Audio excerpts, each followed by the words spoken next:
Interesting thing about this pandemic, Sean, a lot of people have used this time to kind of get in touch with what is important to them and what is not.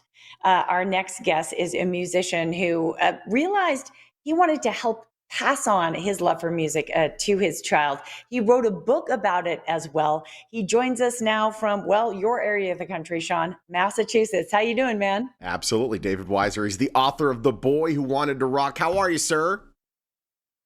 I'm great. Thanks so much for having me. It's so great to have you. And let's talk about this. You wanted to, so you have a 4-year-old kid, and you wanted to find a way to connect him into music. And sometimes saying, hey, here's a trumpet, that's really not, being so direct might not work. But hey, here's a story about a kid that plays music, might get them interested. Tell us about the I don't know, the etymology, the start, how you planted the seed of Nice. music in this kid's head. Yeah. When I started, our son was 4 years old, and we got him a little electric guitar, and I have him plink around on the keyboards with me up here in the studio. And he loves music, but his love for music was equaled by his level of frustration when he couldn't do what he wanted to do right away on the first try. When he Yeah. when he ran into difficulties. Oh yeah. And so the book was part of a strategy of storytelling and getting him to laugh and giggle, maybe getting him to relate to a character, with similar difficulties. And so this book, it started when he was 4, and now he just turned 6. But the book project was to help him connect with the music that he loves. And it ended up growing into something bigger where from the book sprung songs and an audiobook and he loved it all. I think maybe now he's like, "Gosh, Dad, I've heard enough." I know, Okay, Dad. I'll play the Yeah. guitar. Oh my gosh, it's beautiful. David, your son and I have something in common, and that is that feeling of like being in front of an instrument and being like, man, I'd really love to be able to play this, maybe like someone who knows how to play it, but I don't. And that is frustrating. I think it's really cool. You mentioned that the pandemic and kind of your own personal experience helped you put more effort into this book. Yeah, I in non-COVID times, in normal times, I work on Broadway and touring theater shows.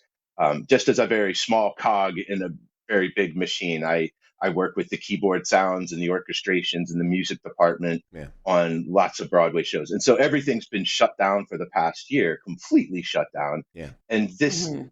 the silver lining was it gave me a chance to devote all this time to what would have been a little side project, Yeah. and it suddenly made the side project my front and center. And then, after I started to dive into it, I thought, well, maybe I could take out a paycheck protection loan for my small business and use it to hire some people to help me. And we'll hire a book designer and an editor, and then we'll get some musicians to do companion songs, and we'll hire a narrator, because all of my friends from Broadway, all these music industry people, they were out of work. They were all available, Mm. which Yeah. is never a Mhm. thing that Yeah. happens. No kidding. A lot of the talent pool pretty Cool, large. And man. this is why you've decided to make a donation to the Actors Fund, because this is a fund, for those of you who don't know, that really is a safety net for a lot of these actors that have been out of work. I know there's been fundraisers here in Las Vegas for it. We have a whole ton of performers here as Mhm. well. Tell us what drove you to make that donation. So the first little taste of it was when we just felt really good about being able to provide paying jobs for artists during COVID. And we thought, well, that was a once and done thing. And that was really neat that we were able to do that. But it was kind of like putting an Alka Seltzer in the ocean. So we thought, well, what could we do on a sustained basis to give back a little bit? And because Book Baby is so generous to authors, they're very good about giving authors a nice cut of the proceeds. We thought, well, they give us enough that we can cover our cost, and we have a little bit left over to do some good. And I did a bunch of research. A lot of the producers and theater people I work with always talk about the Actors Fund as being top notch.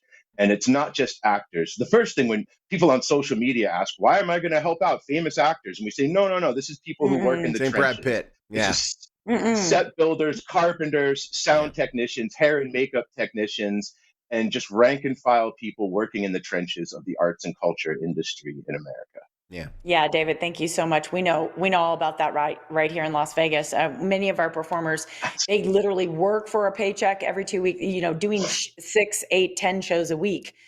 So to have that all stop and then sit around and wait for unemployment, it's been absolutely devastating, for sure. We didn't even get to hear a little bit about your artistic background. Oh, I come from a family of music teachers and orchestra musicians, and so I had it like beaten into me at a young age. But I'm grateful for it every day, every minute. My mom and dad really hooked me up with music in a big way.